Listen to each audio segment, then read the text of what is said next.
Hey, Rick Salmon here, podcasting from I mean Facebook Live, Facebook Live broadcasting from beautiful Croton on Hudson, New York. Used to do a podcast with my good friend Juan Ponds. That's why I set that up in near Bangor, Maine. And That was the intro that we used to do, right? that's the intro. So I was thinking of like something funny to do because we've known each other for 10 years, and you're the new co-host of Phototherapy Live Tuesdays because a good friend Jefferson Graham, great guitar player, great musician, great photo workshop leader. We just couldn't coordinate all this stuff. So Right. welcome. I mean, you guys were also on opposite coasts, right? So it was a little difficult. Oh, it was a little difficult, and he plays a lot of guitar, and I play a lot of guitar. So we have a couple of things here. This is going to be a half-hour show, and we want to welcome everyone. And Juan, can we switch to my first screen? We can. Go ahead. Shot?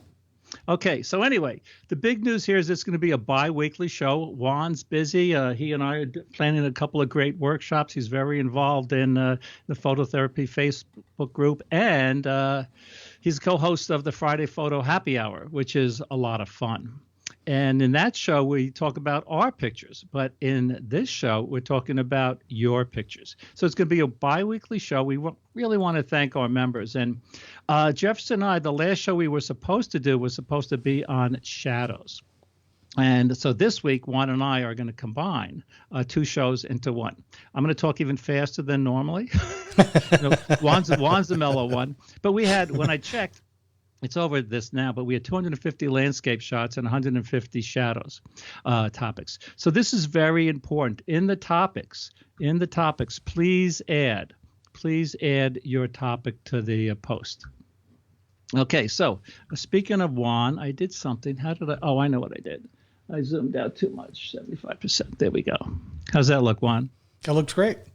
So speaking of knowing Juan for a long time, we used to have the Digital Photo Experience podcast. We're talking about doing some fun stuff. We're leading a workshop to Bosque del Apache. We were kids last time we were there, right? Right. Look at us. I mean, we look at least 20 years younger. Yeah, and it was only 10 years ago. That's right. So we had fun doing the workshop there. We did a DVD. Juan was in my kitchen there. That's a shot of these kids in the middle. And the other shot, I think, is from Photoshop World. Yeah, that was my very first Photoshop World. I think it was in Orlando. Yeah, it was in Orlando. Hey, Phyllis Webster's here. Alec is here, co-moderator. Ken Strickland, Karen Cummings. Lots of comments. Lots of comments already. So we really want to thank you. And again, thank Juan for joining us. We always have a lot of fun. So if you're not watching the photo happy hour on Friday, definitely check it out. So let's start with the shadows. What we're going to do is we're going to go through the shadows first and then go to the landscapes. So we had so many entries. Of course, we can't pick, show everyone's, but I just picked a few that I thought maybe illustrated different points. Because on Friday we have a lot of fun, but we also make it educational. This might be we're going to have fun, but it's also going to be very educational. So this is Alan Duff's post. He's a good friend of mine, was in Bosque.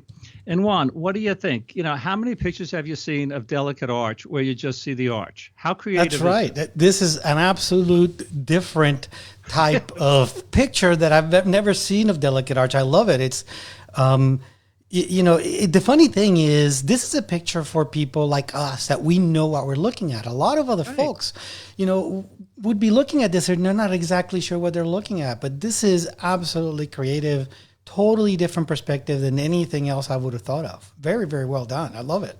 Yeah, I think he did a great job. And not only is the composition great and the idea is great, but he has enough detail in the shadow area. So you're looking into the shadows. The shadows aren't totally blocked up. So and here's one thing about, these rocks are really saturated. This is one place where I don't use a polarizing filter. It's high, right? Mm-hmm. Arches National Park, it's high. So I don't use a polarizing filter here. And when you oversaturate, you could lose detail. And Juan, you know this, right? You go on Instagram, like every other picture is like oversaturated by about 1,000 times. You oversaturate. Can you see my mouse going around here? Yeah, we can see your mouse you would moving lose around. detail in those saturated areas. So we definitely don't want to do this. Hey, Rob Smith, Nature Photography here. Diane, thanks. And Juan just said hi, Sissy Fry. She's one of the ones who was looking for this. So we're so glad we're doing this. Now this next shot, this is all about shadows. Everyone sees the heart here, right? So there's a filter, I guess, from a camera there. And so the main subject here, although it's on a book, I guess it's Chinese writing. It looks Japanese to me, I think. Japanese. Yes. Okay, Japanese writing. And the filter, I just love. This was very creative. And the black and white I love. Yeah, I like the way that he placed the book, and this is one of those times where you want to break those rules, right? We talked about dead center is deadly. That's one of your Salmonisms, but I think that in this case it does work, and it gives you that perspective of the heart, of the shadow of that filter on it. I wish it had been a little bit wider because I don't like how that picture on the left is cut out. I think it would have been better to be on a page that was words on both sides without any picture, because just cutting that out makes the image seem a little bit tense, don't you think? Yeah, it also might have made a nice vertical too, or crop like this. I always say try to see a picture within a picture. I think Art Wolf has a seminar where he says he has a part in his seminar where he says something like you could find 5 pictures in every photograph. So this is a good thing to do. Try to look for, hey, Jack Lawless is here. Send a friend of Sissy Fry. Nathan is here. Welcome, Nathan. This is so much fun. And yeah, I mean, I've seen this done a lot, for during weddings and stuff. They use the engagement ring or something like that, or the wedding rings. So it's kind of neat to see this different perspective using a filter. And I think that may be why the shadow is a lot bigger, is because, a filter is obviously a lot bigger than a ring itself. But, kind of neat to give us a different idea behind this shadow thing of a ring. Pretty cool. So great job, Mike. Okay, the next one was taken by Sarah Cahill. You've been here, right? The Oregon coast, right? This is in Florence. Is that you, Rick? No, that's me. It is. I thought it was you. That's me with my black hat. Anyway, I'm shooting with my little Canon point and shoot camera, and we were actually talking about shadows on this workshop, and I thought this was very creative. She got the long shadow, and when I shoot. I always and you do this too. You use Border Patrol, although we have to come up with a new name for this, I guess, where we run our eyes around the border of the frame. The Border Patrol is not a good word to use right now. No, to make sure what we want in is in and what we want out is out. So I really like. Not only did she get the whole shadow, but it goes. The main subject here goes from corner to corner, and a nice crop too, like in the HD format. Yeah, and I like the leading lines here. And I keep looking at the leading line of the shadow. Kind of takes you back onto you, and it makes me wonder what it is that we're looking at. What is it that you're doing? It looks like you're, I can't even figure out what you're doing. Well, here's what I was doing. I was photographing this sand dune. I was photographing this sand dune here because I thought some people might be wondering what I was doing, and I cropped it and I made it a black and white. So the idea here is to look rather than just see. And that's what everyone who's tuning in right now, they're photographers. They're looking. They're not just seeing. Nathan says a cool perspective using that filter. He liked that. Anyway, some people see a guitar here. A lot of musicians saw a guitar. Some people see a naked woman. Juan, do you see Darth Vader's? Darth Vader's helmet right there? Or a stormtrooper, actually. Or stormtrooper. And this on its side here, right? This on its side could be like Stonehenge. So I forget what the name of that is called when you're seeing things in places that there isn't anything. I forget what it is called too. But creative imagination? Out. But no, there's a word for it. Like when people see objects in clouds and stuff, I forget. Well, you know what? If any of our listeners could go online while we're talking to find out and post it, we have about a dozen people here. Right. That would be great. But seriously, you're looking at a bunch of sand here, right? And you're on the way to the beach. And I see. So you're using your phone. No, actually, it's a Canon G7. Oh, okay. A little camera. I see. Yeah. A little camera. So anyway, shadows are really cool. What do you think of this one? Well, I love the shadows. Yeah, this almost went into landscapes, but go ahead. No, I love the shadows of this. I love, this is something that I always look, kind of those rays that come in when the sun, especially when it's low and you have, nice fog in the foreground, and you got these shadows that come in, cutting in through the clouds. It's pretty, really cool. I love those shadows as they come in. I think that, I would probably crop a little bit from the top. I don't think we need that much room at the top. And I think it would give us, or make the image a little bit more surrealistic. You know what I'm saying? Take some of that reality out, make people kind of work to try to figure out what they're looking at. Yeah, I think another way to put that is if it doesn't add, take it out. Right, take it out. Right. And what about this exposure, right? I mean, okay, someone said, sorry, a few people said pareidolia is what it's called, when you see shapes and things that are not really there. Someone else said delusionary. Well, that's, yeah. Rob Smith said that. So thanks. Yeah. Oh, that's cool. So anyway, I want to compliment Chad on his great exposure here too. I mean, he saw this, but again, just like Alan Duff's picture, we could see into like this one, we could see into the shadows. So yes, these are all great shots composition wise, but the exposures are really cool. But I would agree with you that. Take a little bit of the top off, yeah. Take a little bit of the top off. That's a shot like I wish I was there. Now, have you been here? Oof. Is that the Bean in Chicago? Right. Not too many people would recognize this, but this is from what David did here. He photographed it from underneath. Right. Everyone photographs get up in the morning with nobody around, right? And, they do it in color. I like the sepia tone. I like the unique angle. I like the shadows. I like everything about this picture. And I saw your expression when you saw it. It was like, this is like such a different type of shot, just like, again, getting back to Alan's, right? Right. Different type of shot. This is a different type of shot. It makes you think, and I love those kinds of shots that make you think as to what you're looking at, trying to figure out, because those are the things that attract people and keep people looking at your images. So making images that make people think are always going to be those that are going to stop people in their tracks. This is the kind of image, and it kind of sounds silly, but one of my criteria to figure out whether an image is it's good or it's worth keeping around is if you think of this image on a wall on one of those long hallways at the airport as you're walking from one terminal to the other. Yeah.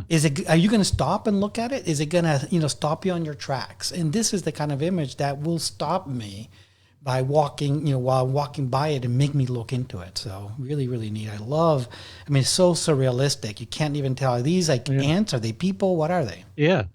Well, I think we talked about this on the happy hour, or we talked about it some other place that, as Ansel Adams said, we should look into a photograph, not at a photograph. Right. And what you're saying, Juan, is true, that you're looking into this photograph. It's stopping you. And there's so many photographers in there. Right. taking pictures. So, David, very good job. Okay, Stephanie. Stephanie, step in. This picture got a lot of comments here. I've been under these by Coney Island, and in Brooklyn. I've been under these railways here. But what do you think of this? I love the composition, the way the lines, like you mentioned, the leading lines in the picture that Sarah Cahill took. That like the railroad tracks, right? It's like it's a vanishing point there, and it's vanishing this way, and it's vanishing vertically and horizontally. Yeah, the leading lines keep me looking into the image, and I keep looking. My eyes keep traveling from up close all the way to the back, and then back and forth, going back and forth. So that part of the image I like, but as my eye keeps traveling, it comes up a little empty. I'm not sure what I'm looking at. I'm not sure what the subject of the movie of the image is. I see that yellow or white thing in the background, whatever that big box white thing is. My eye kind of stops there, but I don't see enough detail to figure out what it is. So it keeps me interested in keeping looking to find something. And but the trouble that I have with it is that at the end of the day, I don't find satisfaction. Versus with the bean, I was trying to figure out what it was, and eventually I figure out these were people, right? So you kind of like, I had that aha moment. With the other one, I don't get the aha moment. How about you? Well, I got it, and the only thing I would do is I might crop out this, but cropping is subjective. But when you were talking about this movie, I'm listening very closely to what you say. You meant to say picture, but you said movie. Movie, yes, I did. You said you caught movie. on that. Yeah. I caught on that because this looks like a movie set. Like Yes. what was the movie with Gene Hackman where they were driving around? Not the 7-Ups. I forget what it was. But anyway, how many movies are done? In areas like this. So to me, I guess that's why I liked it. It looked like a movie. Oof. Tom Spadek, look at this, talking about shadows. Oh, I love that. I love the shadows. That looks, and I'm pretty good at figuring out a lot of these things. I think these are steps going around a big tank. You know what those tanks that you see where they have fuels and stuff in it? Yeah. Yeah, gas tank. That is super neat. I'll never look at a gas tank the same way again. I do have to say, I think the drips of rust really make the image in addition to that shadow. Very, very cool. Yeah, and again, it's just it's careful composition, right? Just like with the shadow picture of me, it goes from this corner to this corner, and that adds a lot of movement. And the negative space adds, and the color, and this could make a nice black and white too. But I think this is really well. Really I like the color though because I like that rust. I think it breaks up a little bit and gives you a little bit of pop. The other thing, talking about detail, Rick. One of the things that he did, whether he did it consciously or not, but he did it the right way. You see how those lines never hit the corners? Yep. The diagonals, they go on above or below the corners, which is always what you want. You don't want those lines hitting the corners immediately or exactly. You want them to be just above or just below. So well done. Nice. Yeah, I think what one's saying too, like if you're photographing a stream or a river, right? You don't want it running. You don't want it running right into the bottom of the frame. So that's cool. So coming down the end, here we go. I love this one, Ben Griffin's shot here. I think this looks. I think he said it was in Cuba. I forget. It does seem like it was in Cuba. This looks like the boxing the boxers in Cuba. Yeah. So I love the color. I love the color. I love the shadow. I love the action. You can see that with you know who the actors are here, right? You got the two boxers and you have the manager. Nicely done. I love that. Yeah, I love the finger out that you could see the finger, and it's shot on an angle too. So I don't know if that was intentionally or not, but again, we have the line of the rope going from not really from one corner to the other, but from one edge of the frame to the I do have to say that I love just like we did with the arch. This is a different perspective. I take people to this location on my Cuba workshops. And I've never seen anybody take this picture. We always have focused on the boxers themselves. It's cool to focus on the shadows. Very nice. Well, it's the same thing like with this shot, right? Yeah, right. Totally different perspective. Focusing on the shadows. Thank you, Sissy Fry. She says the French Connection. So, the 7-Ups came after the movie The French Connection. So these two pictures, I think, are really cool. They're wildlife pictures, but look at the shadow here, right? The shadow of the bald eagle looks like a horse, doesn't it? Yeah. So I thought that Rob did a good job entering this in the shadow category, as did Jeff. Look at the shadow. Nicely done. Very cool. So I think the idea is, we give these topics so you can, go through your work or go out and take some pictures in these times. Even, around your house, you could get some great shots here. But having a goal, setting a goal in our photography, setting a goal in life is really important. But setting our goal in photography is important. Okay, so Juan, let's switch over to landscape. Sounds good. So go first. Well, there's so much to absorb here. I love the colors. This is one of my favorite type of landscape in sunset sunrise shot. When you got, especially this is sunset for sure. When you have the blues on one side and the oranges on the other, and there's something in the middle that's separating them both, because it gives you a sense of progression of time. It's not just a regular sunset shot that there's 50 million of them. It's very different in that it gives you that sort of sense of time and progression. And I love the fact that he's got all those beautiful flowers in the foreground from the trees, and whatnot. The one thing I don't care so much about is that sandy area on the lower left hand side. What do you think? I looked at that, but sometimes like Susan, if Susan were there, she would include it. Susan Salmon. If I were there, I might not include it. So it's all subjective. She likes to put, paths in there. And if you do a search on Google, you'll find, on landscapes with paths in them or little rocky areas. I might have toned it down a little, but as far as the exposure goes, that's a pretty darn good, pretty wide exposure range. Shooting into the sun, get the rays, not having the sun overexposed. But for our listeners, I know Alec is there. Maybe you can make a note and share it.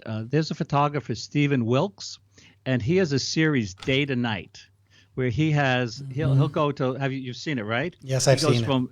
He'd go to like Coney Island or something and shoot, and it looks day to night. I mean, it takes a long. Yeah, he does time. I think he does a panorama and shoots from left to right, and then the ones on the left he shoots at night, and the ones on the right are shooting during the day, and then he puts them together, right?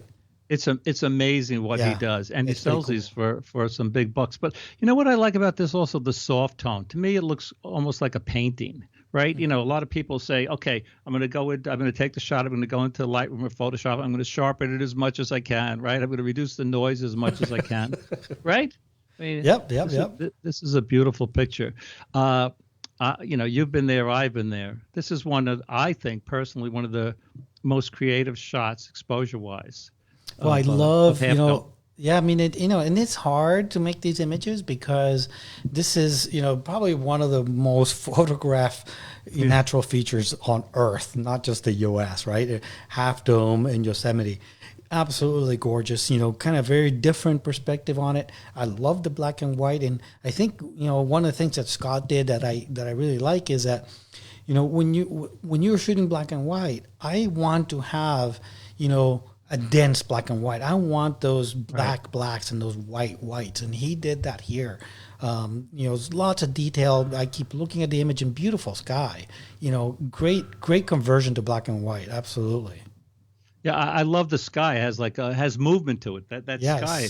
I don't know. I don't think it's a long exposure, but it might be. But whatever. I think Ansel Adams, Rob, would be Scott. Would be very proud of that. That we could see. If I go over here, I have detail, right? Mm-hmm. I could see detail in the brightest part of the scene, and even some detail here, and that he did it vertically. I think one tip here is vertical landscapes can have more impact than horizontal landscapes. Oh, I love these peaks and the light coming in. I love the composition, the cropping that he did. I'm a sucker for wide angle cinematic kind of crops, and he included just a little bit of the foreground, which we want to ground the image, and then the cropping near the top. He included the clouds and still give me a little bit of room up there. So from a cropping perspective, it's great. I love the shadows of those mountains, super sharp, peaky mountains. But I can still see some detail into them. And the light, the rays coming out of that gap in the clouds is absolutely stunning. Beautiful. Yeah, I have to talk to Tom about his processing here. But here's what I love about it. You've seen my pictures, Art Wolf's pictures of the cormorant fishermen. Of course, yeah. In China, in Guilin. Anyway, this is that place.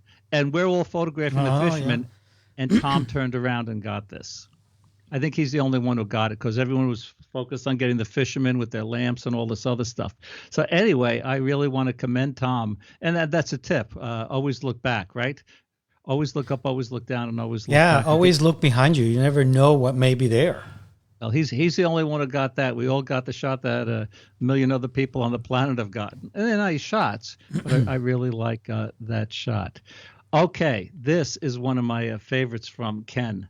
This was taken, we could ask I'm watching the comments here. We have like 47 comments. That's great. Well, I'll just tell you, this was taken with the long telephoto lens. And I think the tip here is that you don't, Tom used a wide angle lens here, right? Most people use wide angle lenses. Mm-hmm. Most people do horizontal landscapes. But that he used a telephoto lens to compress the element in the scene and to have a layer here, layer here, layer here, layer here, layer here, layer here. And the exposure is just dreamy. Yeah. This looks like a painting. I know. I love this. This is really, really nicely done. There's so much to it. There's so many layers. There's so many colors. There's so many lines. Um, there's some really cool details. See those little trees in the middle that you can barely see? I love that. What about on the bottom, Rick? Do you have, since you're presenting these, you get a better view of those. I'm looking at these through Skype. What does the bottom, there's detail there? There's not much. There's detail till about here. I can see Okay. through the trees here, which is amazing. So I might take. You said you like the cinematic cropping like this, Right. I might take a little off, but Sissy Fry says I love Ken's work, and that's one of the great things about this great group we have here. Yeah, I that, mean, I think I would take just a smidgen from the bottom because a lot of that dark doesn't add to the scene. And I think I want to focus my viewer's eye on the rest of the image. It's so much to see there, so much color, so much detail, so much interest. The clouds are just something totally ethereal. Really nicely done, Ken. I love that. well, it's so different, right? Yeah, it's very different. Like you said with the bean shot, it's different. Okay, what do you think? I mean, you know how you said there's a number of images on one image before? Yeah. I'm seeing two different images here that I like. The top part, that top third to me is one image. Right where that the light on the left is, I would crop below your cursor, below the ridges, above that. Little higher, right there. So I would crop right around there and have that image at the top. I think that is, to me, the image to look at. And, those shadows are so harsh that it does add, it gives, it makes the image have this graphic quality to it. I think the bottom part is just not adding all that much. It's adding some reality to a scene that could use less reality, to use your terms. Did you ever watch Siskel and Ebert on TV? A long time ago, yeah. Yeah, well, I could go back to this picture. We've been around, we've been around a long time. But what Siskel and Ebert did, they agreed mostly. Every once in a while, they had different opinions. Right, so of course. I actually like this picture. I love the texture here, and I was thinking we have to ask Alec, who says day to night is a live topic.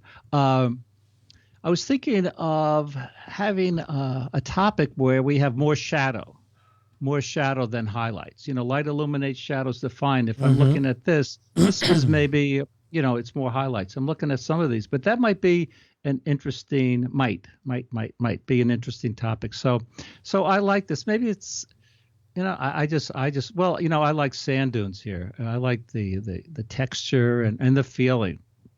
I think for me that big black blob in the middle is too heavy. It's too much negative space that doesn't add much to the image. But we don't have to agree. I mean, that's what makes this interesting, having two people, right? If we agreed all the time, it would be very boring. But how would you like to be there? Oh, absolutely. Yeah, absolutely. Yeah. We need a lot of drinks because it's hot. Okay, I don't know how many times you've shot in the forest, but one of the things in photography is cut the clutter. Right. That Jim was able to cut the clutter and get this shot, right? Yeah, no, I love that. I love the. I'm a sucker for these type of trees. Yeah. Right? I love trees, and especially when they're moss covered like this. I'm not sure where this is. This looks like somewhere in the south, maybe Florida. I don't know if it's one of those live oaks that's covered in moss. But the moss plus the size, this looks more like northwest picture. Anyways, I love the shape of the tree. I love the starburst that he created in the sky by using that very small aperture. And you're right. I mean, the biggest issue, I consider photography an exercise in subtraction, trying to remove distracting elements from the scene. Mm-hmm. Really, we want to, simplify the world around us. That's what photography to me is: simplifying the world and focusing someone's view to what I want them to see more than anything. So really well done. I wonder, what do you think, Rick? Would he have been better not to center the tree so much in this image? What do you think? Subjective. You know, I think it's such an accomplishment. Do you know Nick Page?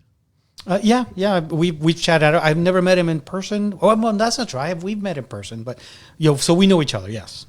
Nick Page is the master at going into a cluttered forest and getting a shot like this. And so for our listeners, Alec, if I know he's listening, if you just want to make a note, everyone should follow Nick Page or Clyde Butcher, right? He goes into those swamps with the giant cypress trees. I tried to do that, and it's I took some pictures there. It's a compositional mess. Well, he lives there and he goes in a boat. But I think if our viewers want a challenge, definitely go into a forest. Okay, we're coming down the home stretch here. Eric, what do you think of this shot? This is from Eric Blanc. Oh, yeah, I know Eric. Yeah. I like that. Again, a little different view of, one of the most photographed things in the world, objects in the world. I love the reflection. I'm always a sucker for reflections, but I love the fact that he used that tree on the right-hand side to frame the image. It does add some depth and dimension to the scene. It gives you a little bit of perspective. But I don't like the tiny bit of the trees on the left-hand side, right? Yeah. What do you think?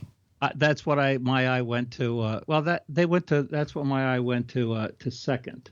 I would just make this a little darker because, again, it's subjective. Now it looks like white rocks where they might look like white in midday. I could be wrong, but it looks like it's tilting downhill a little bit to the left. I could be wrong. Maybe just sometimes it's hard with the. I know. I think what the shorelines kind of mess with that a little bit, and then the edge of that of the mountain or the rock kind of messes with the art. But if you look at the trees, they look straight up and down, and that's really what you want to follow, right? What do you think about the exposure? See, I like a little darker. I would like to see it a little darker, even if that's how it is in the middle of the day. Yeah, with that gray rock being so reflected, that granite. Again, we're not portraying reality here, right? We're portraying our vision. So I would definitely bring those down a little bit to see more detail and not make it. Because one of the things that it does, I'm not sure if this is happening to you, but my eye is being captured right in there. And it offers a little resistance as I try to move my eye around a little bit.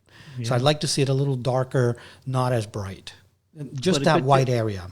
Just that white area, right. Also, he has the top reflected in the bottom. It's not cut off. And for, with the mirrorless camera or the iPhone, it's easy, to see this on the back of the camera. But if you're looking through the viewfinder, sometimes if you wear glasses, you can't see. So again, that Edge Patrol. Oh, so Alec just published Nick Page Photography. Okay, Glenn Taylor. You know Glenn, right? Of course, I know Glenn. Glenn is this is a really nice example of a slow, I think a very slow shutter speed. Yeah, this looks like a long shutter, maybe longer than 20 seconds, right? 30 seconds, somewhere around there. I'm a sucker for these types of images too. Finding those nice still tide pools and getting that ocean. I love those rocks out there. They're just absolutely stunning.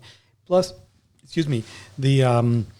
the cloud cover is really, it's mesmerizing. Everything about this is, I'm expecting this to be a scene in The Hobbit or something like that. Yeah, this must be a very long exposure. I think it's like at least 20, 30 seconds probably. It's probably in the information. We don't have the information in the slideshow. But you know what? Last week when we were talking about people, when I was showing my people pictures, I said, the camera looks both ways. In picturing the subject, you're picturing a part of yourself. Glenn is a very mellow, peaceful, gentle, soothing person. So I think even with landscape photography, the camera looks both ways. Now, Lynn's shot looks like a shot you had last week. Yeah, this is beautiful. I love flowing water, especially in the fall, because you have that nice contrast, between the oranges and the bluish in the waters. They're, complementary colors. So they really attract our attention. Very nicely done. I love, she had the right amount of exposure here because, sometimes people tend to do too long exposures with flowing water. You start losing detail. They just look like long streams and it just looks like white blobs.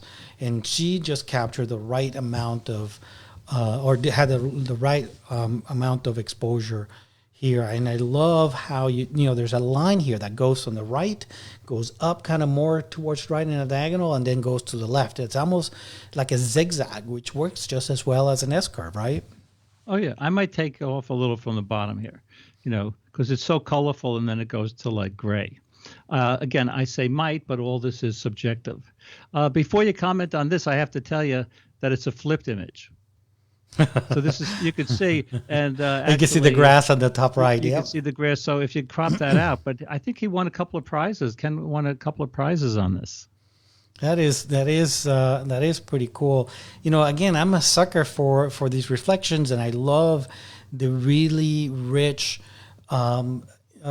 silhouette or contour line of the mountains. To me, and I want to keep looking at this image kind of with my head somewhat tilted, right? Yeah, right. There's almost like a shape that takes place with the lines on the mountain. Pretty cool. I like that. And I wonder why he decided to flip it, just to make people think, you think? Probably, Yeah. There's no rules, right? What we say. No rules, exactly. You do what works for you. Absolutely. I didn't write the rules of composition. Why the heck should I follow them? Right. So anyway, we want to thank everyone. Want to thank Juan for joining us. Again, we're going to be bi-weekly, so the third week in June we'll be back, and we'll come up with a topic. Yeah, and folks, this is the first time that we're doing this in this format. If you have suggestions to how to do it, I already have a suggestion myself. I think in the next time we do it, Rick, we're going to have the picture and both of our pictures up at the same time.